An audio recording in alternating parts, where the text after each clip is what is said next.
Welcome to the deep dive, everyone. I am so glad you are joining us today. Yeah, we have a really interesting one lined up for you today. We really do. We are going to be looking at a single, incredibly detailed piece of source material. It's a commentary from HollywoodNowTV, and it's called The Chanel Reality, Auditing the Lily Rose Depp Phenomenon. Such a good piece. Oh, it's brilliant. And our mission today is not just to, rehash celebrity gossip. We are actually using this piece to completely deconstruct the architecture of the modern Nepo baby. Right, using Lily Rose as sort of the ultimate blueprint for this whole concept. Exactly. We want to uncover this massive illusion between having liquid wealth and having generational access. So, okay, let's unpack this because there is a factual hook right at the start of this commentary that just stopped me in my tracks. The net worth thing. The net worth thing, yes. So, as of this month, May 2026, Lily Rose Depp is turning 27 years old. Right. She is a Hollywood royal. I mean, she's been in the public eye her entire life. But her estimated on-paper net worth is roughly $2 million. Which is wild. It is. That is lower than a lot of mid-tier TikTok influencers right now. So the question is, how does someone with a $2 million net worth live a life of private jets, exclusive European estates, and archive haute couture? Yeah, it creates this huge cognitive dissonance. Yeah. Because when you look at the sheer scale of the lifestyle she has versus the actual liquid cash attached to her name, the math physically does not work. It completely shatters the standard ledger of income versus expenses. It really does. And to understand this, the commentary points out that you have to completely separate the idea of cash in the bank from cultural capital. Right. Because let's just lay out the pedigree here. She is the daughter of the American cinematic titan Johnny Depp and the French pop and fashion icon Vanessa Paradis. That is heavy-hitting royalty. Exactly. And, for an average person, $2 million is life-changing money. Oh, absolutely. You could buy a house, invest, retire comfortably. Right. But in the realm of Hollywood A-listers, $2 million is essentially a rounding error. It doesn't even cover the baseline operating costs of being a celebrity at that level. Exactly. If you are operating at her level of visibility, you need full-time security. You need publicists, agents, managers, stylists, entertainment lawyers. Not to mention the private aviation and the vacations. Right. That $2 million would be entirely drained in like 6 to 8 months. Easily. So the analogy I thought of when reading this, it's like having a really low checking account balance, but you're holding an unlimited magic black card that someone else just pays off every month. That is a perfect way to look at it. But I have a question about the mechanics of this. Because she works, she acts.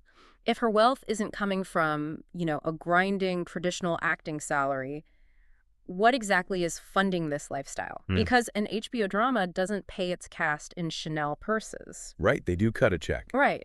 So how can her net worth be that low if she's working on massive productions? Well, what's fascinating here is how Hollywood payouts are actually distributed. When an actor gets a big paycheck, 10% immediately goes to the agent. Okay, sure. Another 10% goes to the manager, maybe 5% to the lawyer, plus, taxes. It gets eaten up so fast. Exactly. The liquid cash that hits the bank account is a fraction of the headline number. But more importantly, her lifestyle isn't really being purchased with that acting money anyway. Okay, so where does it come from? Her true wealth is her unparalleled access to the highest echelons of the luxury fashion industry. The force argues that brand equity and generational alignment operate as an alternative currency. Wow. Yeah, it completely bypasses the need for liquid cash entirely. Think about your own monthly budget, right? Yeah. Your biggest expenses are housing, transportation, maybe clothing. Definitely housing and food. Right. Yeah. For Lily Rose Depp, those categories aren't personal line items on a debit card. They are operational expenses covered by corporate partnerships. So when she travels, she isn't booking a commercial flight. Exactly. She is flown out by a legacy brand because just her mere presence in their clothing in Paris or Milan generates millions of dollars in media value. So the cultural status itself is the infrastructure of her life. Yep. Which brings us to the specific engine of this alternative currency. We really need to talk about her specific inheritance, and not a traditional inheritance. No, not a trust fund. I mean, her relationship with the House of Chanel. Yeah, the timeline the source lays out here is so crucial for understanding this. It is. The commentary takes us back to the early 1990s. Vanessa Paradis, who is Lily Rose's mother, was personally handpicked by Karl Lagerfeld. A legend. A total legend. She was handpicked to be a Chanel ambassador, and she became the defining face of the cocoa fragrance. Which is such an important distinction to make. Being a Chanel ambassador in the 90s, especially under Lagerfeld, was not just a regular modeling gig. It was way more intimate. Exactly. It meant entering this exclusive, almost familial inner circle. Lagerfeld cultivated these intense long-term loyalties with his muses. Vanessa Paradis was embedded into the literal DNA of the brand. And then, fast forward to 2015, Lily Rose makes her modeling debut. But she doesn't do what a normal model does. No. She didn't go to an agency, she didn't build a portfolio, she didn't do grueling casting calls.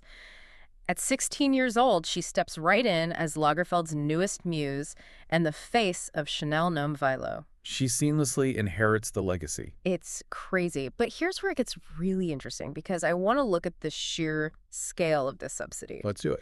The source points out her recent appearance at the 2026 Met Gala. The theme was fashion is art. And obviously, her international travel to Paris, her wardrobe, these staggering red carpet looks, they are entirely facilitated by Chanel. Completely. Because a single appearance at the Met Gala is a massive logistical operation. Oh, I can't even imagine the cost. Well, think about it. You have the $50,000 ticket.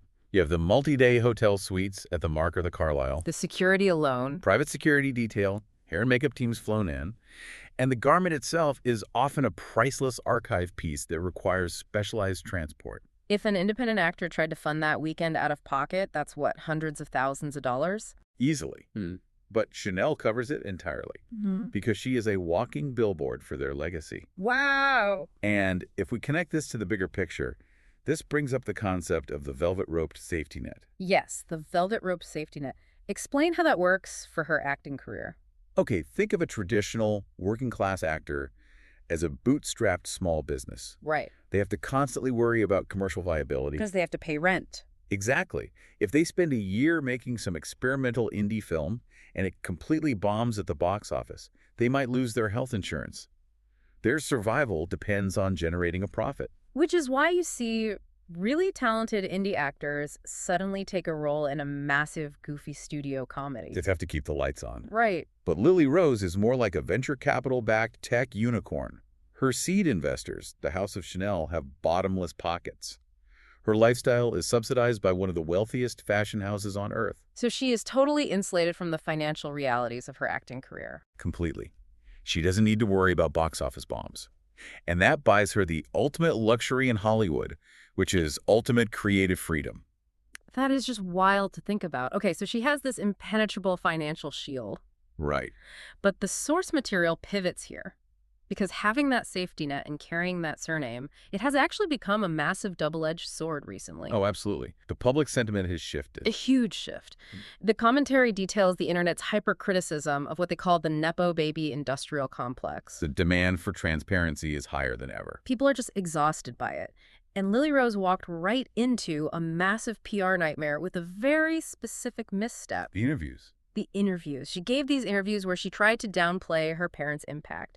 She claimed her name only got her foot in the door, and she still had to, quote, do the work. Which is such a controversial thing to say. It is. It's like starting a marathon at mile 25 and turning around to tell all the exhausted runners that you still had to sweat to cross the finish line. That is a great analogy. I mean, working-class actors and models rightfully took to social media to point out the absolute absurdity of comparing a traditional Hollywood grind to walking into a global Chanel campaign at 16. Well, and it goes back to why this specific defense triggered an industry-wide backlash. Right. Why didn't it make people so angry? Because the public isn't actually angry at the privilege itself. They aren't. Not really. Yeah. Most people understand that wealthy people have kids, and those kids get advantages. What makes people angry is the lack of transparency. Ah, the denial. Exactly. It's the attempt to claim a meritocratic struggle that simply doesn't exist for her. When a Nepo baby tries to play the relatable hard worker, it feels like gaslighting to the thousands of artists who are actually hitting those systemic barriers. That makes so much sense. Attempting to sanitize the privileges where she completely lost the audience. Her relatable image was just shattered. So facing this immense backlash, with her relatable image gone, how does a modern Nepo baby actually survive that PR nightmare? It's fascinating how she handled it. She did a total pivot. The commentary shows how she completely abandoned trying to be the relatable girl next door. She dropped the sanitization entirely. She leaned into the controversy. Heavily. She leaned heavily into the dark, glamorous, and controversial side of fame. She started aligning herself with these twisted, auteur-driven directors for massive HBO dramas, and now these highly anticipated 2026 feature films. A very strategic move. So what does this all mean? How does pivoting into dark, twisted roles actually turn her controversial status into a career asset? Why doesn't the backlash just destroy her? Well, this raises an important question about how risk operates in Hollywood. Let's look at a traditional mainstream actor again. Their currency is likability. Right, they need to be America's sweetheart. Exactly. Their livelihood depends on being cast in commercial projects, like Marvel movies or big romantic comedies that need massive global box office returns. So if a mainstream actor takes a wildly controversial, highly sexualized, or violent role, the public might turn on them. And if the public turns on them, they lose their commercial endorsements. They become too radioactive for big studios. Their career could literally end. But Lily Rose doesn't have that problem. No, because of the velvet rope safety net. Subsidized by Chanel, Chanel doesn't need her to be relatable. High fashion often prefers its muses to be a bit aloof, a bit dangerous, and polarizing. Oh, wow. So she doesn't need a massive commercial paycheck to survive. Exactly. She can afford to take massive, unconventional risks. She can be highly controversial and strictly auteur-driven, effectively using her Nepo baby privilege to shield herself from cancel culture. Because if her HBO drama is violently debated online, or if her new movie bombs financially, it genuinely does not impact her material reality. Not at all. The Chanel contract is still there. The Met Gala invitations still arrive. That is incredible. She basically weaponized her unearned financial insulation. It's an impenetrable shield against box office failure. She bypassed the need for public approval completely. Which really brings me to you listening to this right now. I want you to think about how you view success and risk in your own life or your own career. It's a great thought experiment. It really is. When you look at someone in the media or even in your industry who is making bold, unconventional, or quote-unquote brave professional choices, what are you actually looking at? Are you seeing raw talent? Right. Are you looking at their raw talent, or are you just looking at their invisible, velvet-roped safety net? And that leads perfectly into a final thought that I want to leave you with, building directly on what this commentary brings up. Let's hear it. If brand equity and generational wealth completely insulate these stars from the financial consequences of failure, will the future of risky avant-garde art eventually be dominated entirely by the children of the elite? Oh, man. Simply because they are the only ones left who can actually afford to fail. That is such a profound and kind of unsettling thought. If you don't have to worry about the ledger, you can afford to be as edgy as you want. Yeah. Well, that gives us all a lot to think about. Thank you so much for exploring this with me. It was a pleasure. Really fascinating stuff. And thank you for listening to this deep dive. We'll catch you on the next one.